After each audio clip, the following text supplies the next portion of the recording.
that. Okay, it's rolling.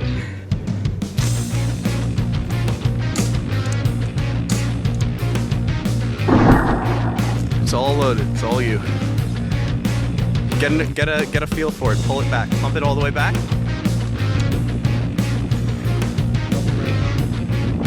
Compact. Nice. He's in the woods somewhere. Oh! That was so close. Welcome, guys, girls, new viewers, old viewers, nerfers, non-nerfers, just YouTubers alike, wherever you are right now. Welcome to the Double Rainbow Review from Aeromech here. I'm Chris. This is going to be a great review. I've been waiting for this one for months and months and months leading up to this, getting B-roll footage, getting information to pass on, but I think you can tell I'm excited about this one. This has been one of my favorite designs to date. We'll go over the good, the bad, and there is good and bad, and everything in between for this blaster. And if you're on the fence about building one and you have the homemade experience, I would say build it. We're going to go over everything here, soup to nuts. I want to get you informed on this type of homemade blaster and see if it's right for you. And let's dive right into it. The first thing I want to go over is just the overall history and design. This was thought up by Corey on Nerf Haven several years ago. Built the first prototypes, 2012, I think? So this has been around for a while.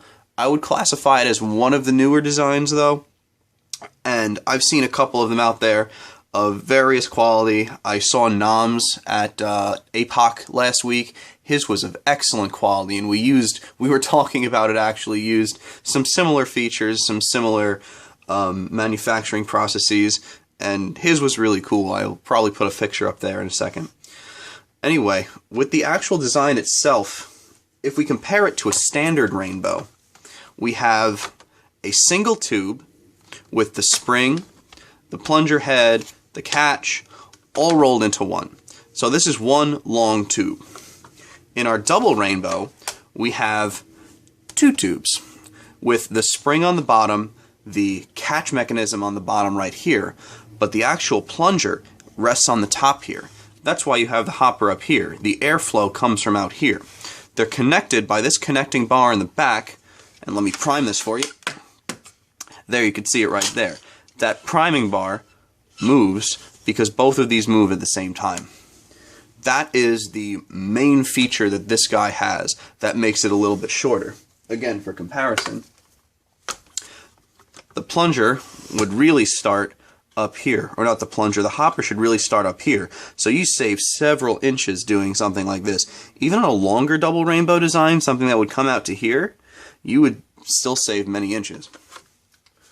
Problem is, well, I'll get to this in a second, but the problem is, what does that mean? You have two tubes instead of one. So one of the large problems with this is weight. I don't remember the exact weight on this one. I'll roll it above the screen. But this one is distinctively heavier than this one. I think this was something like 3.5 pounds. I haven't weighed this one, but yeah, this makes it much, much, much lighter simply because of its single tube. Running around with this all day at APOC, really at any war, it begins to wear on you because it is just so heavy.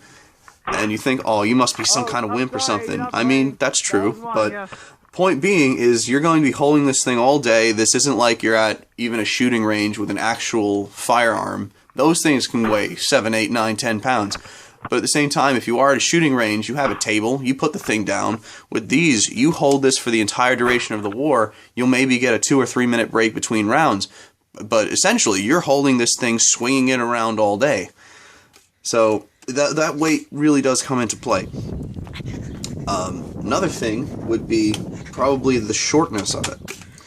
After a while, because of this priming action, and because you use a K26 spring in here, so it's the full-size standard K26, I noticed that the joint right in my elbow was beginning to wear down at the end of the day.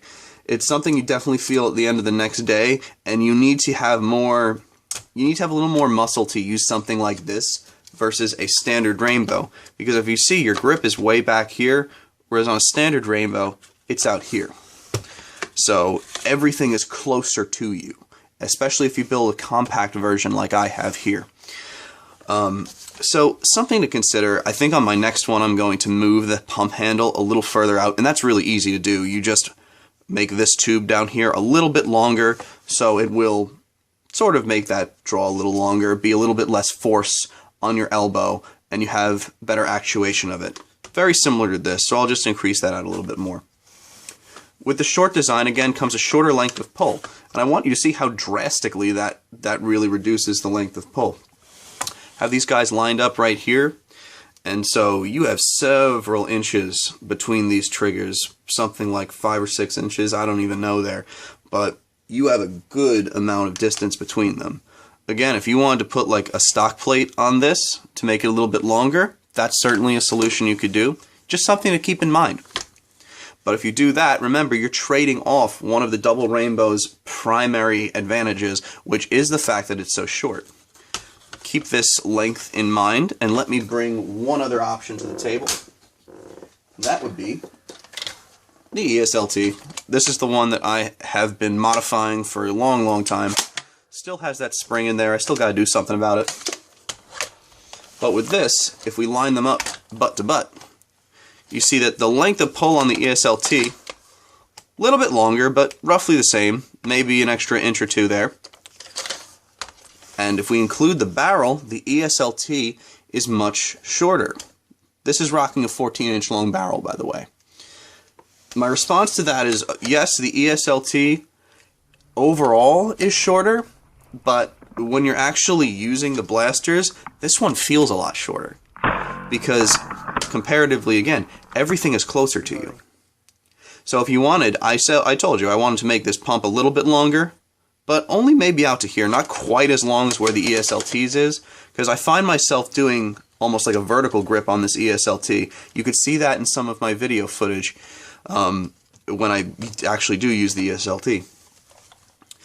So it's kind of a trade-off between just the length, what you want here, but what isn't a trade-off is performance. Something like this, you build this yourself, you will outbeat this or outrange this thing every time.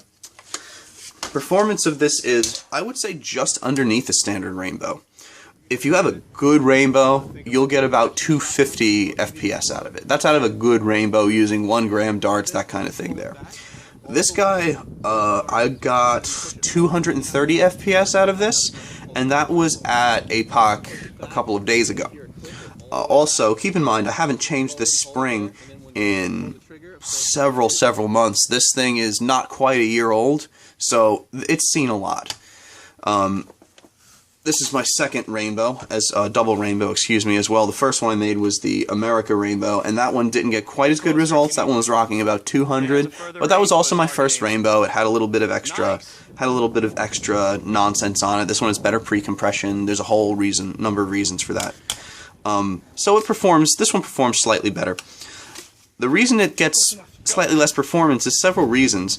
It's friction, of course, because you have 2 tubes, you still have this friction here, and also you have more mass. Like I said, in the double rainbow, there's 2 of everything.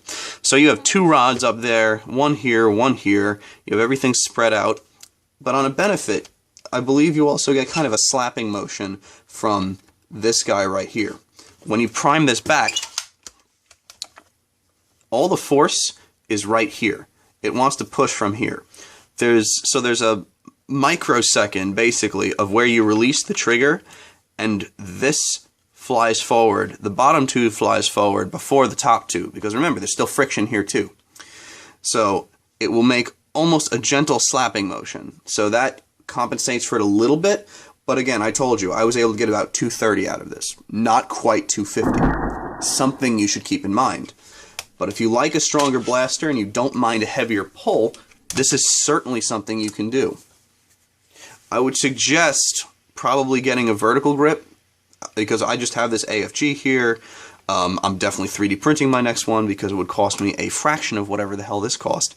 VFG would probably rectify that. Wouldn't have to do too much work to it. competition we already talked about. I'm going very, very loosely on just some stuff here. Competition we kind of talked about with a standard rainbow, other double rainbows, ESLT, double rainbow sized stuff, perhaps. Snaps, I've never been a fan of snaps, but I've never been very good at building snaps, so I've seen some people rock snaps that absolutely rival the rainbows. So if you build a good snap, hey, power to you. That's completely fine. I've even seen this thing built as a snap. That write-up's on Nerf Haven. I think that was in the old Homemades contest. I've seen that. It's a very good review write-up. It's just, I'm not a fan of snaps. If you are, more power to you, please. Ease of build, I guess this goes into here. Do not make this as your first blaster. I will say that. Make a standard rainbow. Make a pullback. Make a snap. Make a rainbow. Make something first. Just because this one, 2 tubes, twice the work. Definitely do that first. This is not a first gun. This is a second or third blaster. And it requires just a little bit more work. You see, I had to connect this to with plates. Some people use a bolt going straight through. That's what Nam did. There's a lot of stuff you have to do. I use polycarbonate cutting board. So by the time you've built your first rainbow, and I keep suggesting rainbow, because if you build that, you'll have still 3/4 of a polycarbonate plate left over. You'll have this. You'll have cutting board left over. So you can use whatever you don't have to finish this up or to build this. Let's see, cost of build, a little bit more than standard rainbow, of course. Again, double the parts. The amount of work you put in is probably going to be a little bit more as well. Durability, again, depends on the parts you use. It will be about as durable as a rainbow. I've never seen any problems with this. This does lead me to one thing, though. The only thing I have seen, and this is why I've done this, is sometimes the double rainbows, when you pump them back, and I want you to watch this here, without even thinking, this will bow out. So that was a problem that was just made it really unsightly. It didn't look very professional, I guess. It didn't look very clean when that was happening. So what I ended up doing was just this little spacer. This is a piece of cutting board, and I've just drilled 2 holes in it. This is one extra piece. I had some spare, I think this is just clear PVC laying around. Stuff that on, and now you can't pull it out. Nam did something similar. We had a connecting piece here, but I don't like that just because now that's right where your seal is. I don't want to mess with the seal. You want to stay away from the seal, from the tube, in my opinion. That's what I've learned over the years. If you have a good seal, don't mess with it. But if you make a double rainbow, definitely do something like that. It takes an extra 5 minutes. Screw it on, make sure it looks good, and it's not going to, heaven forbid, one day split apart on you, fall apart like that. Maintenance would be the equivalent of a regular rainbow. Relubricate it infrequently. That's also the reason why I don't glue this on. In case you do need to lubricate it, you can just go in there with a little, I don't know, pipe cleaner or silicone, filled with silicone grease, and just grease it up a little bit.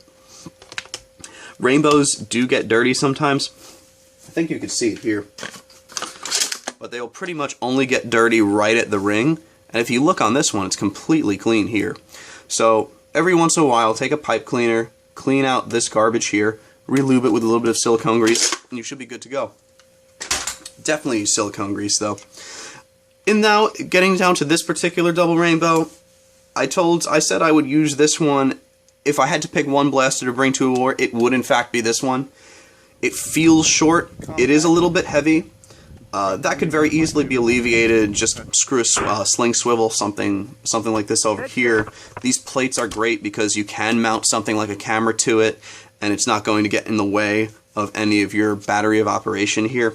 This piece performed me well, and hopefully I will be using this thing for many, many, many wars to come. If you want to build one, there are a couple. I actually don't think there's a write-up for this one. There are basically some idea threads. There's nothing with measurements though. I'll see about putting one up.